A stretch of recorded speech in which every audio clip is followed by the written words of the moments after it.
the day I got rejected to become a designer. Isa sa inyo will get rejected in the Filipino Canadian architect, and I share my experience as a project manager. She declined to help me, she broke my heart, and it's okay. And I will tell you why. Tech pa ako noon. Should I mention the company name? Okay, I was at Dialogue. It was a long time ago, and I'm okay about it too. So, there was this architect na idol ko talaga siya. And I felt like I had a connection with her. Although I got hired bilang isang technologist, my ultimate dream was to become an architect one day. And to become an architect, I need to learn how to design. Because I need design hours. So, sabi ko, naku, idol ko tong taong to. Mag-a-apply ako bilang designer niya. You know what? I put together a small portfolio ng mga ginawa ko noon. At I presented myself. I told her how I felt about it. I told her she is my like I idolize her. I even told her that face to face that I was so bold. I told her I would like to have a career like yours. You are great, and all the good things I told her. And she was so happy. I guess she was very flattered at the time na sinabi ko yon. Like, who wouldn't be flattered? You know, this random person telling you how great you are and that they want to learn from you. And she agreed. Sabi niya, she said, okay, titignan ko yung portfolio mo. Send me something. I guess it's she was just happy at that time dahil dun sa mga sinabi ko, and she agreed to have a look at my credentials. And so she did. Mind you, it took me months to put this together because I was so excited. Inisip ko kung ano yung mga ilalagay ko doon and all that. I was a young technologist dreaming to become an architect. I don't even know if it was possible at that time. And then, you know what? So I gave it to her, and then it took her weeks. I even, sometimes reminded her, hey, how's it going? Kumusta na yung application ko? What do you think of my portfolio? Do you have any comments?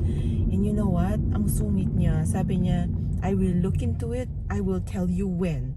Sabi niya ganun. All of a sudden, hindi na siya friendly. And I was so shocked. And right there, being so young, I should have gotten the hint na it's a no. Pero, you know what? I was young. I don't regret anything that I did at that time. But, siguro kung ngayon, at this age, I would have known na, okay, it's a hint, it's a no. And I would have stopped. Pero I didn't. So, each day, each week, I reminded her. And then, finally, she said no. And I was so sad. I was so sure na after all the effort I did, she would have said yes, at least to coach me, at least to take me. I wasn't asking for a raise. I was just asking to learn from her. And I now know na, sometimes not everyone would like to share their knowledge to everyone. And maybe siguro she was thinking I would competition later on. So she said no. And that's okay. You know why? Kasi siguro hindi talaga yun para sa akin. I just realized na kung para sa akin talaga yun, after all the effort I did, I should have gotten it. Pero hindi. And that just shows na kapag pinipilit mo yung isang bagay at hindi nangyayari, ibig lang sabihin nun, maybe it's not for you. Maybe something else is for you. And you know what? This is a proof na it wasn't for me. Because right now, I'm hiring people to do the design, and I'm a project manager, and I could never be any happier. Because if I became an architect, a star architect, if you may, na kasing sikat niya, siguro I won't have time for my family.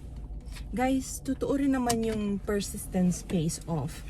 Pero siguro kung pinagpilitan ko yon na maging a star architect ako kagaya niya, I don't think I would have time for my family, and it wasn't my priority at that time na maging ganon. I wanted a work-life balance, kumbaga.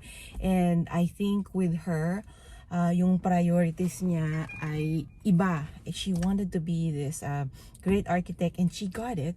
Pero I don't think having a family is one of her priorities at that time, or who knows what her reasons are. I'm not judging her, because you know, you can do whatever you want. Payo ko sa inyo, kung may nagsasabing do this, do that, you know, take it to a grain of salt, kung ano man ang ipapayo nila, because in this life, you have a brain. You can do whatever you want as long as hindi ka nakakasakit ng ibang tao. And I have lived with that mentality, and I have been happier doing that, having that mentality. So going back to her, she said no to me. She ripped my heart. I was so devastated. I was so sure na, you know, it's the end of me, kasi I was really sad. Parang ayoko nang mag-move on. But you know what, knowing me, I still tried. I still talked to other people in that office, and you know what, to my surprise, no one said yes. So I felt like, okay, it's time to move on, and that pushed me to move on. And I don't think I would have been happier in my career if I stayed there. Kasi kung binigay nila lahat sa akin ng gusto ko, hindi sana ako umalis, hindi sana ako PM ngayon, at wala sana ako dito sa BC ngayon. And I am very thankful for all the no's that I got in life. No's meaning no. I am so thankful for all the no's in my life, because it gave me guidance kung saan ako pupunta and what I should do next in my life. Sinasabi ko ito sa inyo ngayon hindi dahil galit ako, at hindi dahil bitter ako. I am telling you this now because alam ko isa sa inyo will get rejected in the future, and isa sa inyo might have gotten rejected to get a great career.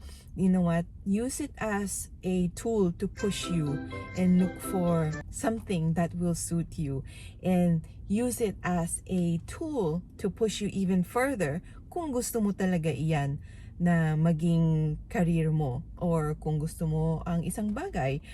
But do it with a light heart. Don't do it dahil galit ka sa isang tao. Do it dahil you want to prove something to yourself na their opinion do not matter. I hope I am explaining this very well. But naisip ko lang bigla na maybe some of you guys are sad now, and I want to encourage you. And I hope that I am doing a great job in encouraging you right now. I'm going to the office.